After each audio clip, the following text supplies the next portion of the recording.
Good morning, everybody. Welcome to Deb's Way, and I'm Deb. And you are going shopping with me today. I'm headed out to Joann ETC, a different one than I took you to last time, one that is closer to where I live.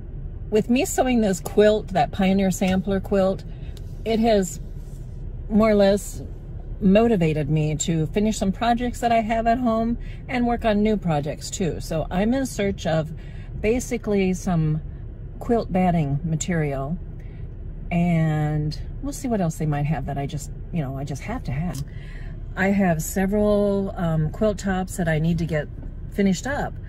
Some I've got the backing to, I just need the batting material, and I'll be getting that today. Others I need to buy the backing for, but I'll wait until I go to Sewing Studio to buy that material. And well, there's something else I'm going to show you too coming up here real soon, but let me get shopping. I'm at Joann's, right over there. Come on in with me. Here we go. I have a Halloween cart. It is lime green.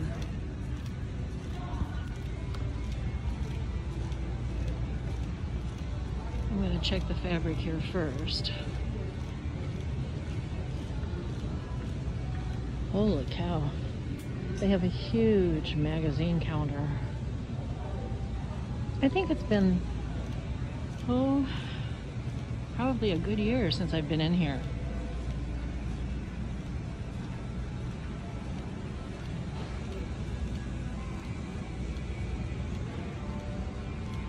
This is their Viking dealer.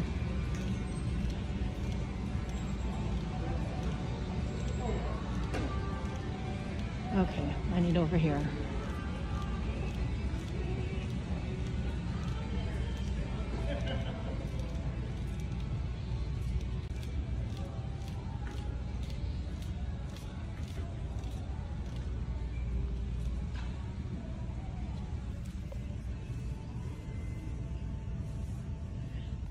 All right, I'm gonna shop around here, so I'll bring it back. Yes, I'm collecting what I need here at Joann's, but I just had to show you. I turned down an aisle, and look at this.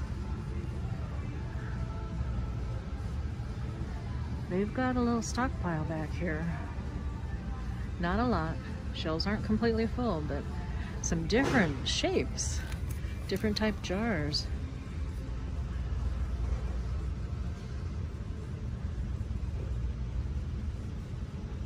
Huh. Oh, and these are kind of cute. These are jam jars. Same with this. Look at a little design on them. I like that, little jam jars. And that's cute. But I just had to show you. This is at Joann ETC.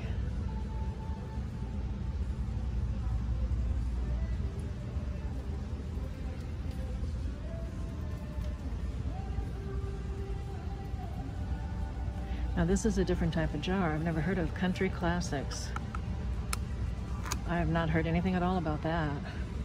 But the rest, pretty much all are ball.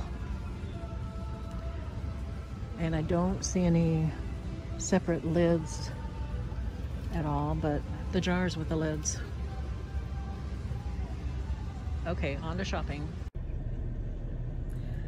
Well, I'm back in the car. I'm gonna be heading home here with all my purchases. I had fun. I found exactly what I wanted and something a little extra, which I'll show you when I get home. I'll show you what all I bought and explain what I'm gonna do with it, okay? So stay tuned. Well, I'm back home and you're in my sewing room right now. I pulled you back here to take a look at what I bought at Joann's, okay? I had a good shopping day there. I went in, I looked around the whole store, but what was even more satisfying is that I found everything that I went in there looking for. Did that make sense? Everything I was looking for, I found. Maybe that's better English, I don't know. Anyway, let me show you what I got. Well, first of all, let me tell you that every time I go shopping there, they're having great sales. You know, it's either 20 or 25 or 30% off. And on a couple of things, I found things for like 50% off, which was amazing. But I went there with the idea too that I was going to look for the backing on a couple of quilt tops that I have finished here. And then I just decided that no, I've got a class coming up at Sewing Studio here in another week or so, and I'll wait until then to buy my fabric there at a quilt shop. There is a little bit of a difference in the quality of fabric from like Joann's and a quilt shop of any kind. What I was told several years ago is that quilt shops will get like within the first few runs of the material, and stores like Walmart and Joann's and that will get the lower runs of the same fabric. But it's just a little bit better quality.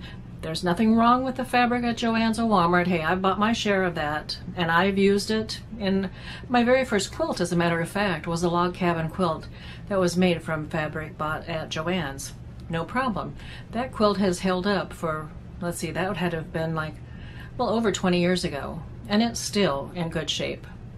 So there's nothing wrong with that fabric. It's just that, yeah, at the quilt shops, the fabric is, you know, a bit better. I guess it depends. You know, there are quilts that are hundreds of years old. If you want your quilt or anything you make to last for centuries like that, hey, then you go for what's best. What you feel is best, the better quality.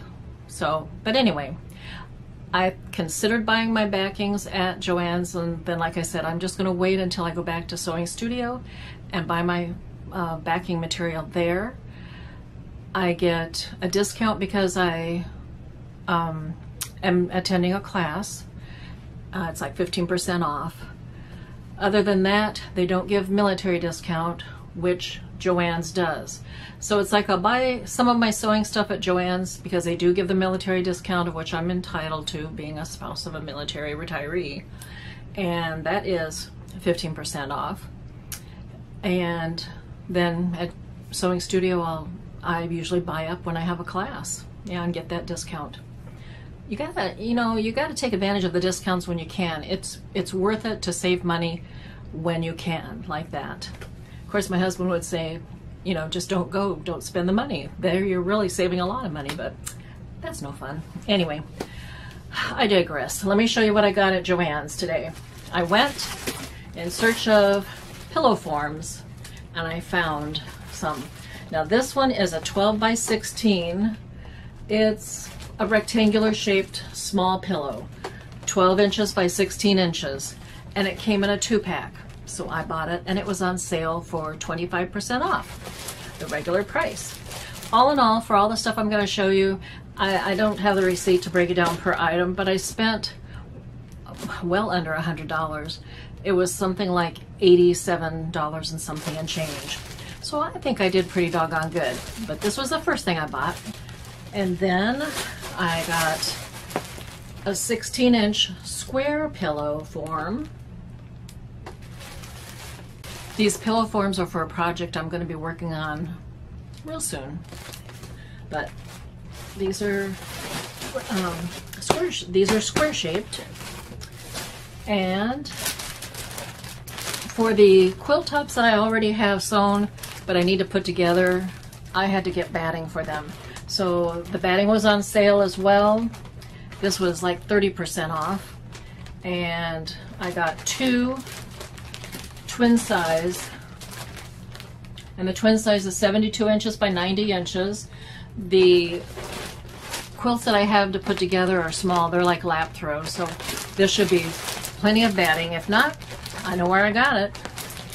So got 2 of them, and I got some thread.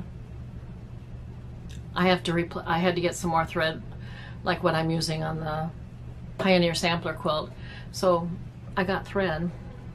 I know this was 50% off because it was the only thing not on sale, and I had a coupon for 50% off on a regular priced item. So I got 50% off on this.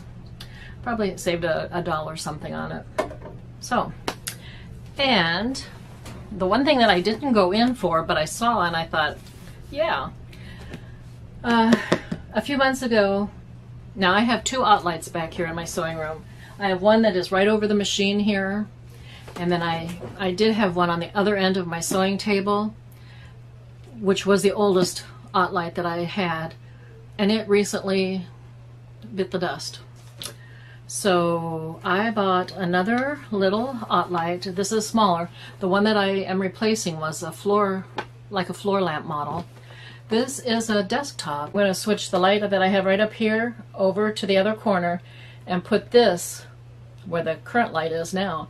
It has an organizer bin, and I can put my scissors and marking pencils and whatever else in there. And I do like lights for light in here. So this was only like about $40, regular $70, and I thought that was a pretty good deal. Actually, it was less than 40. It was more like 35 or 36 bucks. That was not bad. Yeah. So I have a new light. Now you're wondering, what are all those pillow forms for? I know you're wondering. I heard you asking. Well, I happened to watch a video the other day from the Happy Camper. I'll put her link below. And she was making some pillow covers. And I thought, you know, I'd seen that before. She made it look so easy, and I thought, I can do that. So I am going to give it a try. Years ago, I mean, we're talking several years ago, 15, 20, maybe, something like that. I made, I'm almost embarrassed to show you here. I have to fluff it up a little bit. This dilapidated pillow, and I mean, it's like dilapidated, okay? It's filled with, you know, the polyester fiber fill type of thing, craft fill. And it just does not, it's all clumped together inside. It doesn't hold a pillow shape anymore. I like the material, and it really stood up over time, but I'm going to replace it. I am going to make those pillow forms that I showed you. That's what I bought those for. And I had some material on hand that I'm going to make new pillows from.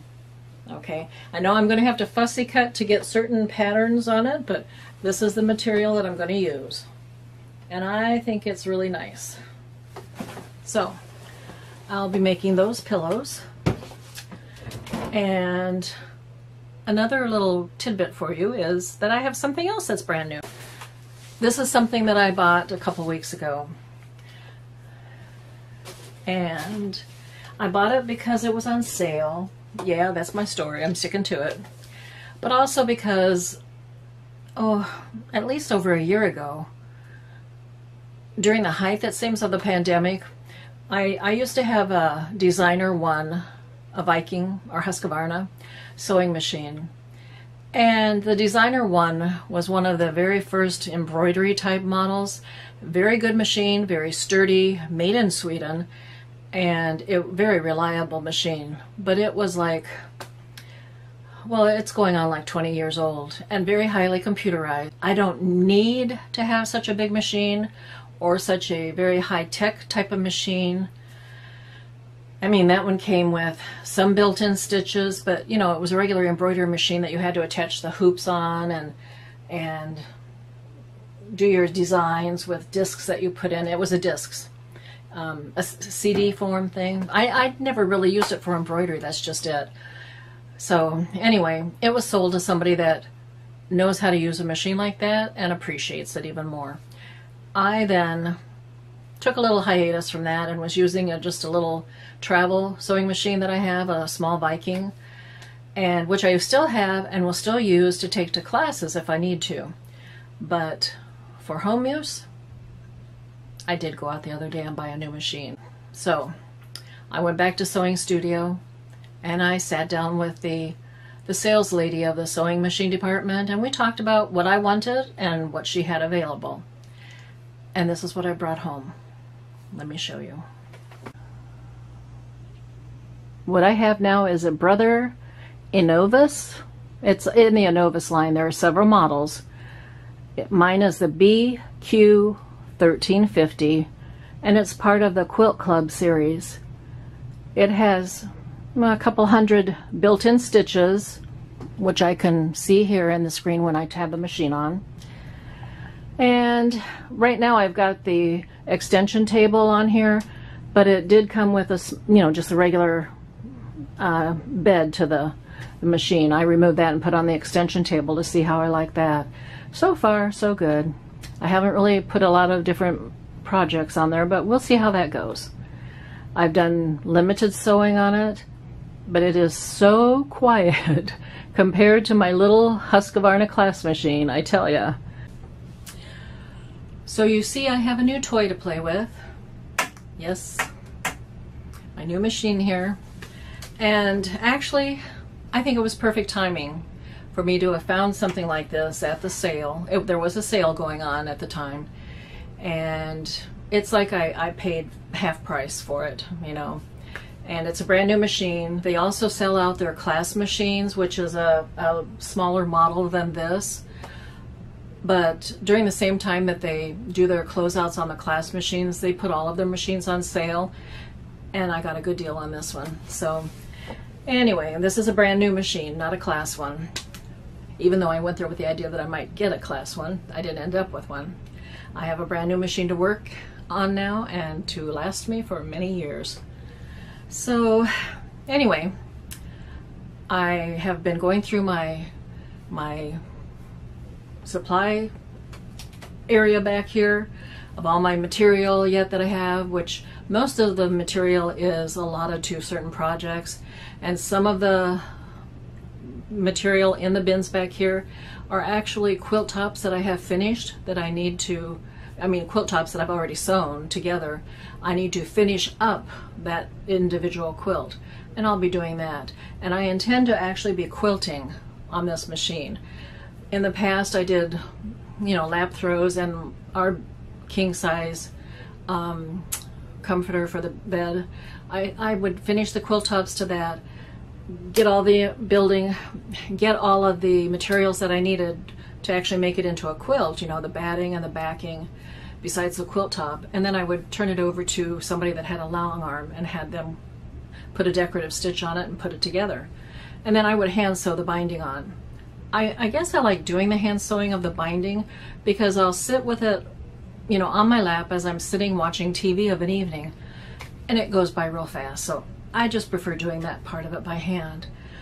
But now I'm going to do everything on my own with this new machine. I'm going to be sewing the quilt top. I'm going to be doing the quilting, putting everything all together, and then still hand sewing the binding on. Unless it's a really huge quilt that I'm going to be working on, yeah, I'll be doing everything here at home. The larger size things I would send out to a quilter, another person rather, to do the long arm quilting. Long arm quilting, I'm sure the price on having that done has gone up since I had it done last, but I have spent well over $100 for larger quilts to be long arm quilted. And I just decided, you know what? I have a new machine now. It has some embroidery type stitches or decorative stitches. I am going to start doing my own work here at home. So it's just another step on things to do here.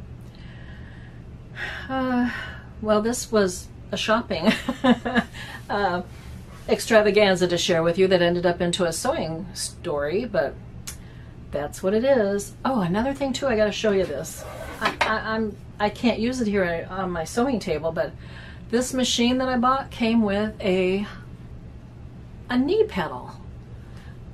It doesn't fit on the machine and under the table that I've got here, besides which I'm used to using the foot pedal, but this has a knee pedal to use if you want to, I'll hang on to it. We'll see. Who knows?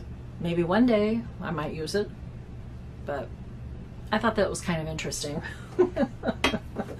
So anyway, hope you're all having a good one out there.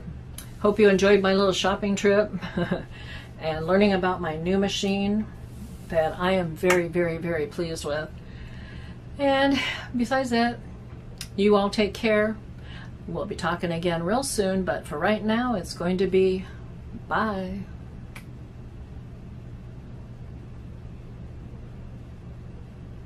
I'm gonna unbox this light and get it set up. If you guys don't know what an OT light is, it is like natural lighting, you know, like daylight lighting. And the one that I have over here, I have it on all the time when I'm sewing, even though, you know, I might have my sewing bed light on. These little OT lights give off really nice light. I was really sad when I had to throw the one away. Doggone it. I thought maybe we could find somebody to repair it. No, so it had to go. And this thing, I do love it too, that it has an extendable or movable arm here.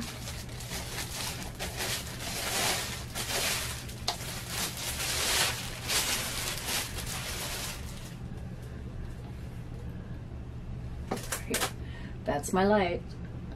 More than likely I'll have it more up. And that's the little holder that I figured scissors will go in there, my pencils, everything like that. And your turn on switch is right there. So I'm going to get it set up. All right.